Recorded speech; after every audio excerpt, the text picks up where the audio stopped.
নমস্কার বন্ধুরা, দূরের এবং কাছের যে যেখান থেকে ভিডিওটি দেখছেন আপনাদের সকলকেই আমার চ্যানেল সাদার কিচেনে জানাই সাদর আমন্ত্রণ। আমার আজকের রেসিপি ফুলকপির মাঞ্চুরিয়ান। যে কোনো ধরনের স্টার্টারে এই ডিশটি একবার হলেও তৈরি করে কিন্তু দেখতেই পারেন। আশা করছি খুবই ভালো লাগবে, আর ভালো লাগলে অবশ্যই একটি লাইক দিয়ে আমাকে সাপোর্ট করবেন, কারণ আপনাদের একটু ভালো লাগা আমাকে আসলে ভীষণইভাবে উৎসাহিত করে। চলুন তাহলে শুরু করা যাক। ফুলকপির মাঞ্চুরিয়ান তৈরি করবার জন্য আমি এখানে বড় সাইজের একটি ফুলকপি নিয়ে নিয়েছি, আর সেগুলোকে ঠিক এরকম মাপ করে কেটে নিয়েছি। কোনোটা একটু ছোটও করিনি কিংবা কোনোটা একটু বড় করিনি, সবগুলো মোটামুটি একই মাপ করে কেটে নিতে হবে। নিচের যেই ডাঁটিগুলো রয়েছে সেগুলো মোটামুটি কেটে বাদ দিয়ে দিয়েছি। একটু খুব ভালো করে ফলো করে নিন সবটা আমি কিভাবে কেটে নিয়েছি। ফুলকপিগুলোকে খুব ভালো করে ধুয়ে পরিষ্কার করে নিয়েছি। এবার চলুন একটু ভাপিয়ে নিচ্ছি। আর তার জন্য একটি সসপ্যানে কিছুটা জল নিয়ে নিয়েছি। জলের মধ্যে দিয়ে দিচ্ছি কিছুটা পরিমাণ নুন, ধরুন এই স্বাদ অনুযায়ী যতটা প্রয়োজন হয়। এবার জলটাকে খুব ভালো করে ফুটিয়ে নিচ্ছি। দেখতে পাচ্ছেন বন্ধুরা, জলটা খুব ভালো করে ফুটে উঠেছে। এবার কেটে রাখা ফুলকপিগুলো সব এর মধ্যে ঢেলে দিচ্ছি। ফুলকপিগুলোকে এবার একটু ভাপিয়ে নিতে হবে। তার জন্য 1.5 থেকে 2 মিনিট সময় ধরে একটু ভাপিয়ে নিলেই হয়ে যাবে। ফুল সেদ্ধ কিন্তু কখনোই করতে যাবেন না, জাস্ট একটু ভাপিয়ে নেবেন। অনেক সময় ফুলকপির মধ্যে পোকা থাকে, আর এইভাবে যদি গরম জলে ফুলকপিগুলোকে ব্লাঞ্চ করে নেওয়া হয় তবে পোকাগুলো বেরিয়ে আসে। ফুলকপিগুলো ভাপানো হয়ে গেছে। এবার জল ঝরিয়ে একটি পাত্রে চলুন তুলে রাখছি, আর পুরোপুরি ঠান্ডা হয়ে যাওয়া অবধি একটু অপেক্ষা করে যাচ্ছি। ততক্ষণে চলুন একটি ব্যাটার তৈরি করে নিই। একটি বলে রেগুলার ময়দা 3 টেবিল স্পুন নিয়ে নিচ্ছি। তার সঙ্গে দিয়ে দিচ্ছি 1.5 টেবিল স্পুন কর্নফ্লাওয়ার, দিয়ে দিচ্ছি 1 টেবিল স্পুন চালের গুঁড়ো, স্বাদ অনুযায়ী কিছুটা নুন, কিছুটা চিনি, 1 টিস্পুন শুকনো লঙ্কার গুঁড়ো, 1/2 টিস্পুন আদা বাটা, 1/2 টিস্পুন রসুন বাটা, আর দিয়ে দিচ্ছি কিছুটা নর্মাল বাটার। এবার খুব ভালো করে সবটা উপকরণ মিশিয়ে নিতে হবে। অল্প অল্প করে জল দিয়ে একটি নর্মাল ব্যাটার তৈরি করে নিতে হবে। মনে রাখবেন ব্যাটারটি যেন খুব বেশি পাতলা কিংবা খুব ঘন না হয়ে যায়। ব্যাটারটি এখানে অনেকটা পরিমাণ তৈরি করতে হবে না। একটা ফুলকপির জন্য মোটামুটি এইটুকু পরিমাণ ব্যাটার তৈরি করলেই হয়ে যাবে। একসঙ্গে অনেকটা বেশি ব্যাটার তৈরি করবার কোনোই প্রয়োজন নেই। জাস্ট ফুলকপিগুলো সামান্য একটু কোট হবে সেরকমভাবেই ব্যাটারটাকে তৈরি করলে হয়ে যাবে। দেখতে পাচ্ছেন বন্ধুরা, ব্যাটারটি কিন্তু রেডি হয়ে গেছে। ফুলকপিগুলো গরম জল থেকে তুলে একটু ঠান্ডা জলে ধুয়ে আবার খুব ভালো করে জলটা ছড়িয়ে নিয়েছিলাম। দেখতে পাচ্ছেন ফুলকপিগুলো কিন্তু শক্তই রয়েছে, খুব বেশি সেদ্ধ হয়নি, জাস্ট গরম জলে একটু ব্লাঞ্চ করে নিয়েছিলাম। এবার করে রাখা ব্যাটারটি ফুলকপির মধ্যে পুরোটা ঢেলে দিলাম। এবার হালকা হাতে ফুলকপির সঙ্গে ব্যাটারটাকে খুব ভালো করে কোট করে নিচ্ছি। ফুলকপির সঙ্গে ব্যাটারটাকে খুব ভালো করে মাখিয়ে নিয়েছি।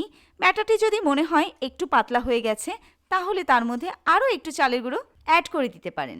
এখন ফুলকপিগুলোকে ডিপ ফ্রাই করে নিতে হবে, আর তার জন্য একটি ফ্রাইং প্যানে যথেষ্ট পরিমাণ রিফাইন অয়েল নিয়ে নিলাম। তেলটা খুব ভালো মতো গরম করে নিয়েছি। এবার চামচের সাহায্যে একটি একটি করে ফুলকপি তেলের মধ্যে ছেড়ে দিচ্ছি। এভাবে চামচ দিয়ে ফুলকপিগুলো তেলের মধ্যে ছেড়ে দিলে একটি আরেকটির সঙ্গে লেগে থাকবে না। ব্যাটারটা একসঙ্গে অনেকটা বানিয়ে ডুবিয়ে ডুবিয়ে ফুলকপিগুলো ভেজে নেবেন না, তাহলে এটি পকোড়া হয়ে যাবে। আসলে আমরা এখানে পকোড়া তৈরি করছি না, আমরা এখানে মাঞ্চুরিয়ান তৈরি করছি, আর তার জন্য প্রচুর ব্যাটারের প্রয়োজন নেই। এখন 3 থেকে 4 মিনিট সময় ধরে মিডিয়াম ফ্লেমে ফুলকপিগুলোকে একটু ভেজে নিতে হবে।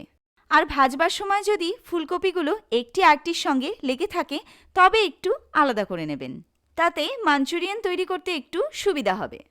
ফুলকপিগুলো খুব ভালো মতো ফ্রাই হয়ে গেছে। এবার চলুন তুলে সরিয়ে রাখছি। মাঞ্চুরিয়ানের জন্য সব ফুলকপি কিন্তু আমার ভাজা হয়ে গেছে। এবার এখান থেকে কিছুটা তেল সরিয়ে রাখছি। এবার এর মধ্যে দিয়ে দিচ্ছি 2 টিস্পুন রসুন কুচি, দিয়ে দিচ্ছি 2 টিস্পুন আদা কুচি, আর দিয়ে দিচ্ছি কিছুটা কুচি করে রাখা কাঁচা লঙ্কা। এখন সামান্য একটু নাড়াচাড়া করে ভেজে নেব, ধরুন এর কাঁচা গন্ধটা যাতে একটু চলে যায়। এই সময় গ্যাসের ফ্লেমটা একটু লো করে রাখবেন, কারণ গ্যাসের ফ্লেম বেশি বেড়ে গেলে এটি পুড়ে যেতে পারে। এখন দিয়ে দিচ্ছি কিছুটা কুচনো পেঁয়াজ। এই ধরুন দুটো মিডিয়াম সাইজের পেঁয়াজ আমি কুচি করে রেখেছিলাম আর সেটি এখানে দিয়ে দিচ্ছি। পেঁয়াজ কুচি দেওয়ার পরে লো ফ্লেমে আরও একটু 2 থেকে 2.5 মিনিট ভেজে নিচ্ছি।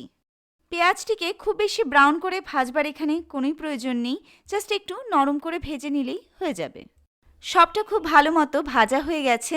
এবার দিয়ে দিচ্ছি 2 টেবিল স্পুন টমেটো সস, দিয়ে দিচ্ছি 1 tablespoon red chilli sauce, half tablespoon soya sauce আর দিয়ে দিচ্ছি 1 টিস্পুন হোয়াইট ভিনিগার। এবার দিয়ে দিচ্ছি এর মধ্যে সামান্য পরিমাণ একটু জল। সবটা মিশিয়ে এবার একটি সস বানিয়ে নেব। দেখতে পাচ্ছেন বন্ধুরা, সসটা খুব ভালো মতো ফুটে উঠেছে। এবার একটি বাটিতে সামান্য একটু পরিমাণ জল নিয়ে নিচ্ছি আর তাতে 1 টিস্পুন কর্নফ্লাওয়ার দিয়ে খুব ভালো করে মিশিয়ে নিচ্ছি। কর্নফ্লাওয়ারটি খুব ভালো করে মেশাতে হবে, খেয়াল রাখতে হবে এর মধ্যে যেন কোনো রকমই দলা না থাকে। এবার কর্নফ্লাওয়ারের মিশ্রণটি এর মধ্যে ঢেলে দিচ্ছি আর সসের সঙ্গে খুব ভালো করে নেড়েচেড়ে এটিকে মিশিয়ে দিতে হবে। এবার এর মধ্যে দিয়ে দিচ্ছি স্বাদ অনুযায়ী কিছুটা নুন। অবশ্যই নুনের ব্যাপারটি একটু মাথায় রাখবেন, কারণ সব সসেই কিন্তু এখানে যথেষ্ট পরিমাণ নুন রয়েছে। সসটার স্বাদটা আরেকটু বাড়িয়ে দেওয়ার জন্য দিয়ে দিচ্ছি সামান্য পরিমাণ একটু চিনি। নেড়ে চেড়ে সসের সঙ্গে খুব ভালো করে এটি মিশিয়ে দিচ্ছি। আরও 1.5 থেকে 2 মিনিট সময় ধরে এবার সসটিকে একটু তৈরি করে নেব। যারা মাঞ্চুরিয়ানে একটু বেশি গ্রেভি পছন্দ করেন তারা এখানে জলটাকে একটু বাড়িয়ে দিয়ে সসটাকে একটু পাতলা করে নেবেন, আর যারা ড্রাই মাঞ্চুরিয়ান পছন্দ করেন তারা সসটাকে একটু গাঢ় করে নেবেন। আমার এখানে সসটা তৈরি করা হয়ে গেছে। এবার আগে থেকে ভেজে রাখা ফুলকপিগুলো এর মধ্যে দিয়ে দিচ্ছি। সসটার সঙ্গে খুব ভালো করে নেড়ে চেড়ে ফুলকপিগুলোকে একটু মিশিয়ে নিচ্ছি আর তার উপরে দিয়ে দিচ্ছি কিছুটা স্প্রিং অনিয়ন। ফুলকপির মাঞ্চুরিয়ান তৈরি হয়ে গেছে। এবার চলুন গরম গরম পরিবেশন করে নিই। তাহলে বন্ধুরা, এই ছিল আমার আজকের রেসিপি। কেমন লাগলো নিশ্চয়ই জানাবেন। ভালো লাগলে ভিডিওটি অবশ্যই আপনার কাছের বন্ধুটিকেও শেয়ার করে দেবেন। আর চ্যানেলে নতুন দর্শক বন্ধু হয়ে থাকলে চ্যানেলটি সাবস্ক্রাইব করে পাশে থাকা বেল আইকন অন করে দেওয়ার অনুরোধ করছি, কারণ প্রতি সপ্তাহে আমি এখানে নতুন নতুন বিভিন্ন ধরনের মজার রেসিপি আপলোড করে থাকি। আর সেই ভিডিওগুলো যাতে নোটিফিকেশন আকারে সহজেই আপনাদের কাছে পৌঁছে যায় তার জন্যই এই বেল আইকন অন করে দেওয়া। কথা দিচ্ছি খুব তাড়াতাড়ি দেখা হচ্ছে আরও কোনো একটি লোভনীয় রেসিপিতে। আর তার জন্য চোখ রাখতে হবে শুধু স্বাদের কিচেনে। আর এতক্ষণ আমার সঙ্গে থাকার জন্য সকল বন্ধুকে জানাচ্ছি অসংখ্য অসংখ্য ধন্যবাদ।